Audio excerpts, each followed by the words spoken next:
Gurukul coaching class में आपका स्वागत है दोस्तों। हम लोग आज बिहार बोर्ड वर्ग 10 प्रश्नावली 1.2 गणित का यह क्वेश्चन लेकर के आपके साथ हम इस वीडियो में उपस्थित हैं। दोस्तों, इससे पहले वाले वीडियो में हम 1 से लेकर 4 तक क्वेश्चन का अध्ययन करा चुके हैं आप लोगों को। अगर नहीं देखे हैं आप लोग तो जाकर के उस वीडियो को देख लीजिएगा, और यदि आप हमारी चैनल पर नए हैं तो प्लीज सब्सक्राइब कर लीजिए आप लोग। चलिए देखते हैं ये 5वां क्वेश्चन हम क्या है। देखिए यहाँ पर दिया है कि जांच कीजिए कि क्या प्राकृत संख्या n के लिए संख्या 6n, 6 का घात n दिया है, 6 का पावर n दिया है, यहाँ पर अंक शून्य पर समाप्त हो सकती है। देखिए 6n यानी कि 6n का मतलब क्या हुआ, n जो है प्राकृत संख्या है, नेचुरल नंबर, प्राकृत संख्या यानी कि गिनती की संख्या, यानी कि n के जगह पर 1 भी हो सकता है, 2 भी हो सकता है, 3 भी हो सकता है, सॉरी ऐसे 6 का पावर 2, 6 का पावर 3 कुछ भी हो सकता है। लेकिन हर स्थिति में हम देखते हैं कि जैसे कि ये 6 है, 6 का पावर 1 बराबर 6 होता है, 6 का पावर 2 तो ये 36 होगा, ये देखिए 6 का पावर 3 है तो 216 होगा, ऐसे ही रहेगा, शून्य पर कभी समाप्त नहीं होगा। अब देखिए यहाँ पर 6 का यदि हम लोग अभाज्य गुणनखंड निकालेंगे तो क्या मिलेगा, 2 गुणे 3।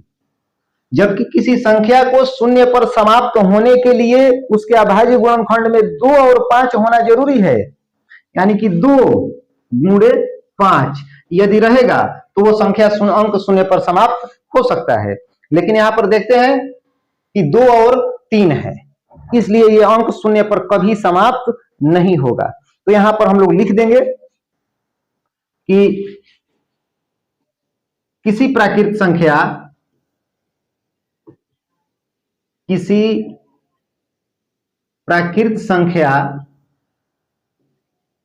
n के लिए, देखिए संख्या 6n, संख्या 6 का घात n अंक शून्य पर समाप्त नहीं हो सकता है।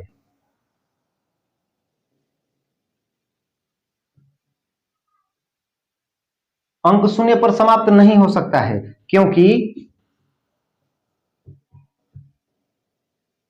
शून्य पर समाप्त होने के लिए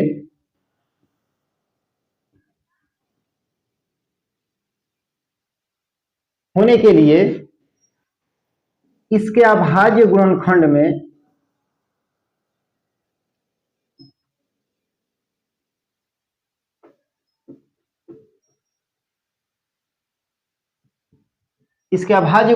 में 2 गुणे 5 होना चाहिए। 2 गुणे 5 होना चाहिए, तभी यह अंक शून्य पर समाप्त होगा। चलिए इसे आप लोग अब समझ गए होंगे। अब इसके बाद हम लोग 6 नंबर क्वेश्चन देखते हैं। दिया है यहां कि व्याख्या कीजिए कि 7 गुणे 11 गुणे 13 प्लस 13 और 7 गुणे 6 गुणे 5 गुणे 4 गुणे 3 गुणे 2 गुणे 1 प्लस 5 ये भाज्य संख्या क्यों है। देखिएगा ये 2 संख्याएं दिया हुआ है, एक संख्या ये और दूसरी संख्या यहां दिया है। अब हमें बताना है कि आखिर ये भाज्य संख्या क्यों है, क्योंकि इसमें देख रहे हैं कि ये सब संख्या इसमें अभाज्य संख्या है, भाज्य संख्या है, दोनों संख्याओं का सम्मिलित रूप है, फिर भी ये भाज्य संख्या क्यों है। तो चलिए आइए देखते हैं इसको कि ये कैसे भाज्य है।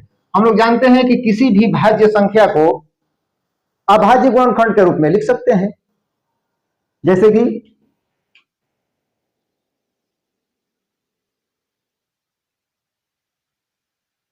देखिएगा हम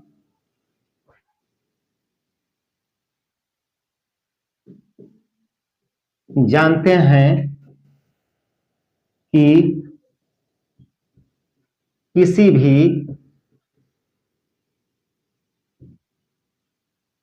किसी भी भाज्य संख्या को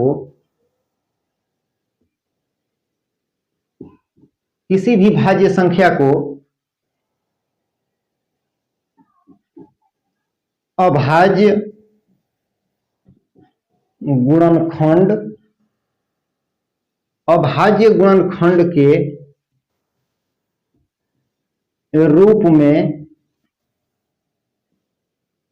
लिखा जा सकता है।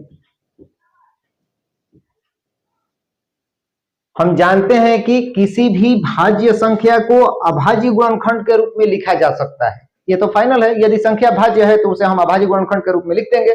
जैसे कि मान लीजिए कि 4 है, 8 है, 6 है, 10 है, ये सभी भाज्य संख्या है। तो इसे हम लिख सकते हैं 2 गुणे 2, लिख सकते हैं 2 गुणे 2 गुणे 2 लिख सकते हैं, 6 है तो 2 गुणे 3 लिख देंगे, 10 है तो 2 गुणे 5 लिख देंगे। यानी कि अभाज्य गुणनखंड के रूप में इसे हम लिख सकते हैं यदि ये भाज्य संख्या रहेगी तो। अब देखिए यहां पर इसे हम लोग को जांच करना है। जैसे कि 7 गुणे 11 गुणे 13 प्लस 13 दिया है। यदि इसे हम अभाज्य गुणनखंड के रूप में लिख देते हैं तो ये भाज्य है, नहीं लिख सकते हैं तो अभाज्य है, सीधी सी बात है। तो देखिए दोनों साइड 13 है, यहाँ पर 13 इधर भी है, 13 इधर भी है, तो इसे हम 13 को कॉमन कर लेंगे। यहाँ 13 को कॉमन कर लेंगे तो क्या बचेगा, 7 गुणे 11 गुणे 13 निकल गया। यहाँ से एक बार लिख सकते हैं, एक बार में प्लस 1। देखिएगा यहाँ से 13 एक बार में निकल गया, यहाँ से एक बार में 13 भी निकल गया। तो 13 इंटू 11 और 7 में गुणा करेंगे तो 11 7 77 और प्लस ये 1। इसे ऐसे भी लिख सकते हैं कि 13 गुणे 78। दोस्तों हम लोग लिख दिए, इसका गुणनखंड हो गया। तो ऐसे भी अब इसे चाहे कि अभाज्य गुणनखंड के रूप में लिख दे तो इसे अभाज्य गुणनखंड के भी रूप में लिख सकते हैं।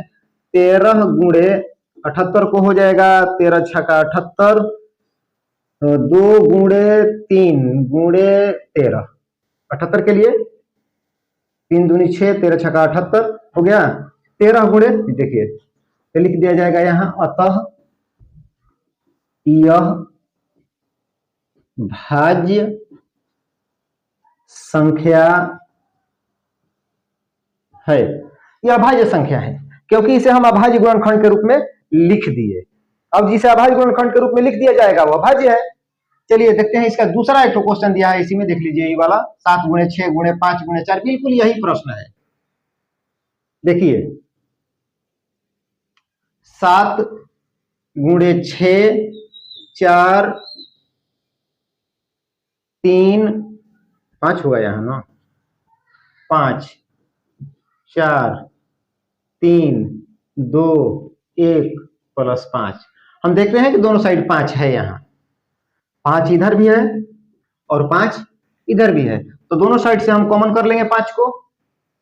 5 को कॉमन करेंगे तो देखिए 7 गुणे 6 गुणे यहाँ से 5 निकल गया एक बार में, तो 1 लिख देंगे, गुणे 4 गुणे 3 गुणे 2 गुणे 1 प्लस 5 एक बार में यहाँ निकल गया, 1 कॉमन लिए हैं। अब देखिए 5 इंटू 7 गुणा करेंगे, यहाँ 2 तिया 6, 6 चौके 24 और 24 छक्का 7 से 7 छक 42, 24 और 42 में गुणा कर देंगे, 1008 प्लस 1, 1008 प्लस 1, इसे 5 गुणे 1009 लिख देंगे।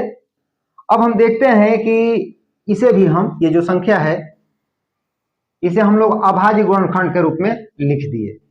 इसका खंड नहीं भी होगा तो भी गुणनखंड इसका कर दिए, तो भाज्य संख्या है तभी तो इसका गुणनखंड हुआ। अब देखिए यहां पर लिख देंगे, अतः यह भाज्य संख्या है। चलिए अब आशा करते हैं कि आप लोग इसे भी समझ गए होंगे। तो देखिए ये दोस्तों, ये 7 नंबर और ये आखिरी क्वेश्चन, ये प्रश्नावली 1.2 का ये आखिरी क्वेश्चन अब हम लोग के सामने है। देखिए दिया है कि किसी खेल के मैदान के चारों ओर एक वृत्ताकार पथ है। खेल के मैदान के चारों ओर, ये मान लीजिए कि खेल का मैदान है, इसके चारों ओर ऐसे एक वृत्ताकार पथ है। अब बोला है कि इस मैदान का एक चक्कर लगाने में सोनिया को 18 मिनट तथा रवि को 12 मिनट लगते हैं। यदि वे दोनों एक ही स्थान से एक ही समय पर चलना प्रारंभ करके एक ही दिशा में चलते हैं तो कितने समय बाद पुनः प्रारंभिक स्थान पर मिलेंगे। देखिए यहां से मान लीजिए कि यहां से एक जगह से कहीं से सोनिया चलना प्रारंभ करती है इस दिशा में, तो सोनिया 18 मिनट में इसका चक्कर लगाती है, जबकि रवि यहीं से चलना शुरू करके उसके साथ ही चलना शुरू करता है, जबकि रवि इसे 12 मिनट में चक्कर लगा देता है। तो रवि उससे पहले यहां आएगा, फिर सोनिया पीछे से आएगी। ध्यान दीजिएगा, तो जब तक सोनिया दूसरे चक्कर के लिए यहां आएगी तब तक रवि आगे निकल गया होगा, तो दोनों की तो मुलाकात होगी नहीं। तो बता रहा है कि फिर कितने समय के बाद ये दोनों पुनः प्रारंभिक स्थान पर मिलेंगे। जैसे कि ये 18 है, 18 मिनट में, सोनिया 18 मिनट में, दूसरा चक्कर 36 मिनट में, तीसरा चक्कर 54 मिनट में ऐसे लगाएगी, जबकि रवि 12 मिनट में चक्कर लगा रहा है। तो इसका चक्कर लगाने के समय क्या होगा, 12, 24 मिनट में 2 चक्कर, 36 मिनट में 3 चक्कर, 48 मिनट में 4 चक्कर ऐसे लगाएगा ये। तो देखिए एक समय ऐसा आएगा 36 मिनट जहां ये दोनों प्रारंभिक बिंदु पर मिलेंगे, इसका भी चक्कर पूरा रहेगा, सोनिया का पूरा दूसरा चक्कर पूरा करके यहां आएगी। उसी समय रवि भी अपना तीसरा चक्कर पूरा करके यहां पर आएगा, तो दोनों प्रारंभिक स्थान पर मिल जाएंगे। इसे ऐसे लिख देंगे। देखिए इसका हल करना हो तो लिखेंगे सोनिया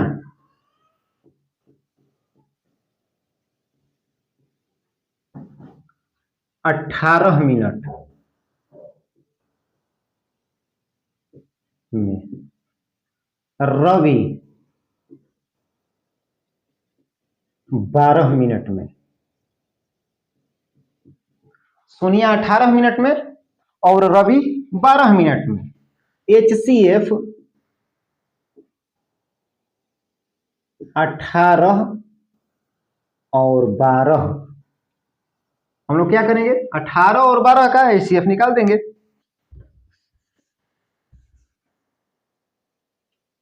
कैसे भी निकाल सकते हैं आप, 18 और 12 का ऐसे HCF लघुत्तम सभी को निकालने आता होगा। इसे हम 2 से ले जाएंगे, 2 9 18, 2 6 12, फिर इसे 2 से ऐसे करेंगे तो 2 नहीं 3 से, 3 3 का 9, 3 दूनी 6, तो ये हो जाएगा 2 गुणे 3 गुणे 3 गुणे 2। देखिए 2 3 6 6 3 18, 18 18 18 दूनी 36, 36 मिनट, 36 मिनट के बाद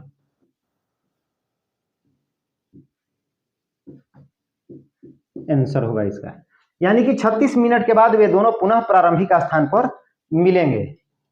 तो दोस्तों आशा करते हैं कि आप लोग समझ गए होंगे। यदि आप अभी तक सब्सक्राइब नहीं किए हैं तो प्लीज सब्सक्राइब कर लीजिए इसको। और चलिए अब अगला चैप्टर हम लोग प्रश्नावली 1.3 का अध्ययन करेंगे अगले वीडियो में।